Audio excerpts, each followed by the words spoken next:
హైడ్రా ఆఫీసర్లు ఇప్పటి సంది పాత ఇండ్లను కూలగొట్టారట.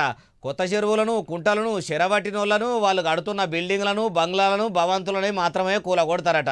మొన్నటిదాకా పర్మిషన్ లేని తావుల పబ్లిక్ ఇల్లు కట్టుకున్నారని గోడలు పిల్లలతో సహా మొత్తం కూలగొట్టిర్రు. ఇప్పుడు కూలగొట్టమని మళ్ళా ఎవరంటుర్రు అంటారా చెప్తాపారి. చెరువులు చెరబట్టి నాలాలను నమిలి మింగి అవిటి మీద కట్టిన అందరి ఇండ్లను హైడ్రా ఆఫీసర్లు కూలగొట్టిర్రు కదా.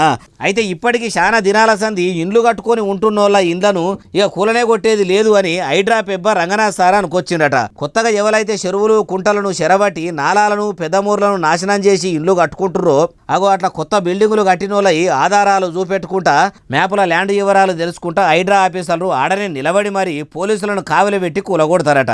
అంటే పేద ప్రజలు తిరగబడితే గాని ప్రభుత్వాన్ని ప్రశ్నిస్తే గాని సర్కారుకు సామాన్య జనం సాపెనలు పెడితే గాని ముఖ్యమంత్రి రేవంత్ రెడ్డి సార్కు తెలిసి రాలేదా? అంత ముందు చూపు లేకుండా పేద ప్రజల ఇండ్లు కూలగొట్టేందుకు హైడ్రాకు అధికారాలు ఇచ్చిండా? అంతమంది పేద ప్రజల ఇండ్లు వడగొట్టినాక ఇప్పుడు చెప్తే ఎట్లా?